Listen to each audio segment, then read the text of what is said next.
I study the darkness. You find no fucking answers in the light. None. It's too happy. It's too nice. And we don't need to be taught how to live in happiness. That just comes naturally to us. Happy moments, but the dark times, man, you can't get there unless you put yourself there. Life will take you there. But when you get into those dark moments, that's why people, how are you able, man, I couldn't fucking read and write till I was a junior in high school. How are you able to write like this, man?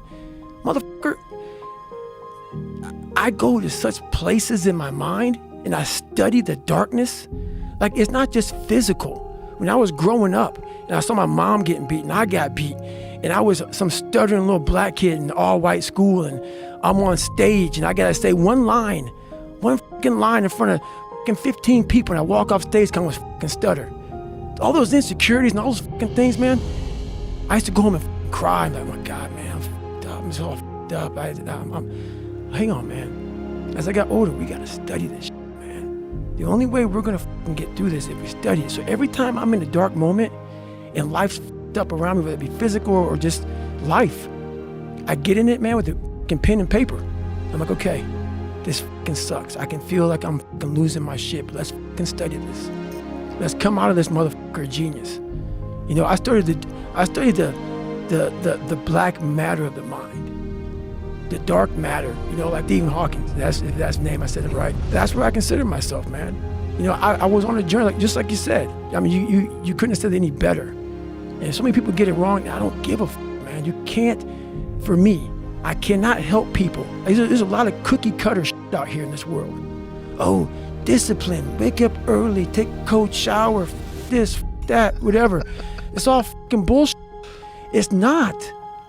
But what they don't teach you within the cookie cutter is like our minds are like a fucking garage. And the garage, if you open a garage and it's all cluttered up, it's all fucked up, you can't put your car in there. You got fucking boats and you got fucking kids' toys and shit everywhere. But if you organize that fucking garage and you put everything in its rightful spot, you can pull that car in there. You can put 2 cars in there. You can put bikes in there. And that's like with the mind. People talk about discipline, determination, repetitions, and all this shit. Consistency.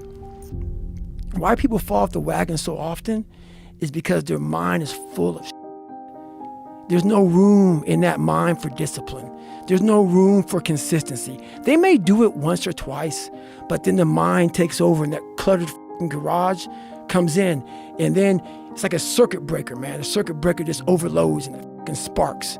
And our minds, that's our mind, man. It's like a fucking circuit breaker that has so much shit in it, you keep on loading it, you can't put any more into it. So I talk about it in there, man, so much about clearing space in your fucking mind so then you have room for all those discipline, waking up early, taking those, because they do mean something. But we don't get to that fucking dark matter that is keeping you from clearing out that mental garage. That's a good way to put it, because that is the mind of most people, is filled with stuff that they have to move around to get to what they want, and it's constantly piling up and they're unorganized. And organized mind, man. You're looking at, I got to take care of the kids' schedule's all fucked up, my husband, my wife, you know, I'm going by McDonald's to get this, and I'm rushing my schedule. Everything's just, I wish I was doing this, but I'm doing that. That's it. And that and this, and I want a raise, but I can't get one. That's it. My boss is an asshole. Where's greatness in that, man?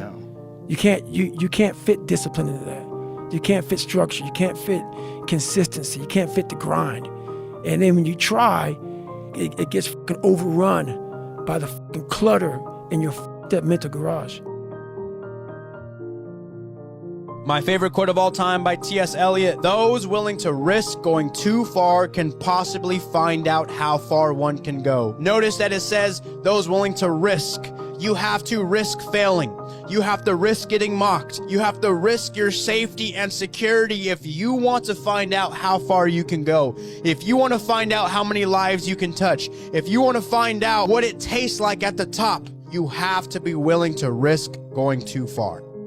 Someone has to have the vision. God gives a vision to a person, and that person leads many people out of a dark situation. So you may be chosen with your vision to lead your family out of the cycle of limitations, to lead your people out of poverty. Maybe you were the leader that was called to lead everyday people to stop believing that there's no hope for their life. God will test you with suffering. God will test you with challenges. God will test you with difficulties. God will test you with hard times. But that is when the proof of your faith is manifested, not when everything is given to you, not when it's easy, not when times are simple, but in the challenges. Do you curse God, or do you bless him for giving you the opportunity to experience these challenges and experiencing difficulties to become better and to get closer to him? Life is hard any way you choose to live it. Your dreams demand sacrifice, discipline, and resilience. Yes, it's hard. But so is living with the weight of unfulfilled visions and regret. Pain will always be a part of life. So tell me, what pain will you choose? You should feel fantastic when you're given a challenge. When hard is put in front of you, you should say, finally, God, universe, finally you've given me something difficult. My life has been too easy for too long. I'm too capable to live such a meager existence and simply survive with sustenance and Netflix. I needed a challenge. I needed something difficult. Finally, thank you. You're never going to be a good man or good at being a man without pain and suffering. You're going to have to go through a bunch of shit and have a terrible life to become a good man. I think you should embrace that and accept it. And I think that the correct mental model for men to have is a degree of stoicism and not to be too concerned with even how they feel. If I woke up today happy, I would have done this interview with you. If I woke up today sad, I would have done this interview with you. What's the difference? Why put so much importance on my emotion if certain things must be done? I must work, I must train, I must see Tucker Carlson, I must resist the Matrix. I've got things to do. Yes. So when men say, I feel sad, who cares? The world doesn't care. All the men who are out here to destroy you and take your girl don't care. So why do you care? Like the person who should care least is you. You're the only person who wakes up every day who should have a genuine vested interest in improving your life. Nobody else wakes up and wants to improve your life, only you.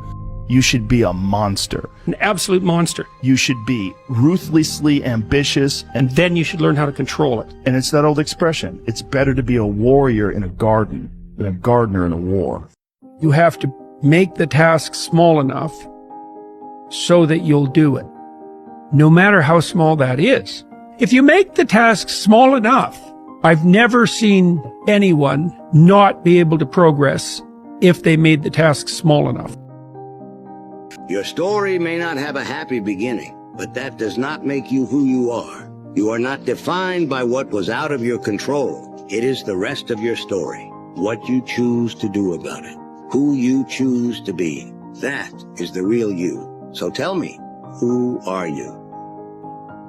The hero is the person who confronts horrible, chaotic potential and tames it and makes something of it, right? That's the fundamental human story. But the problem is that you have to face what you don't want to face in order to fix it. Yeah. And so you look at all the things about yourself that need to be burned off, that need to be dispensed with. And that, man, especially at the beginning, especially if you're screwed up, that may be like 95% of you just has to go up in flames. And it's painful. Even some of that stuff that you have to burn off doesn't want to die. And it'll scream in agony while you're burning it off. It's not pleasant. But if you know that you're the thing that can transcend your problems, most fundamentally, if you know you're the thing that, if it faces the problems, can transcend them, then you have the faith that would enable you to take stock of who you are. And remember this. You'll be alone in the most difficult times of your life. These times will make you wise, mature, and fearless.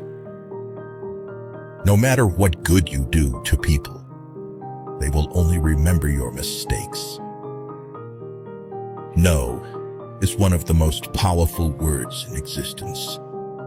Don't be a people pleaser. For the best, prepare for the worst. To reach somewhere, you need to leave something behind.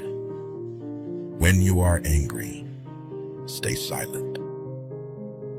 Don't waste your time with explanations. People only hear what they want to hear. Accept criticism, but never accept disrespect. The best way to respect yourself is to discipline yourself. Never give up on something you really want. It's difficult to wait, but it's more difficult to regret. Don't let success go to your head. Don't let failure go to your heart. If you are a giver, remember to learn your limits because the takers don't have any.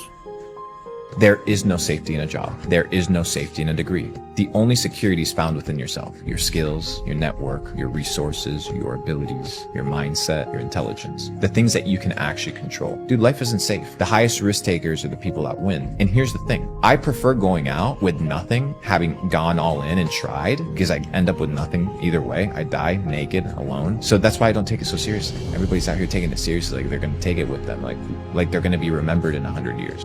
I don't care who you are, how much money you have, what you have going on. When you get out of bed every day, life is standing right there to punch you in the mouth. And you have to overcome all these different struggles in life every day. Right. I actually love when adversity is thrown at me and I have to deal with this stuff.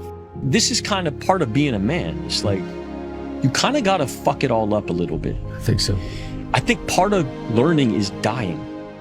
I think part of learning is you got to die a little bit. Because what is learning? Learning is me giving up on my old shit, my old ideas. Those ideas have to die for me to be open to some new shit. And so me learning how to be a better man, I had to die a little bit. And when you kill shit inside of you, man, there's a fucking hole. And you don't know what to put in there. Right. You just got to find the right food. Right. You got to find the right food. And I was lucky to have like some good dudes in my life at the time when it hit for me to be able to fill it with the right shit. The man who never failed. The man who never fell has no glory. The man who fell and got back up, that's where his glory is. The man who fell 20 times and got up 21 times, that man has even greater glory. Wow. That man has more courage, way more courage than the guy who was so strong from birth that he never failed. There's no glory in that. And so I just try to encourage guys. It's like, hey, we're humans. But we have inside of us, we have a courage and we have a determination and we can have a strength and a gentleness at the same time. And that's our glory.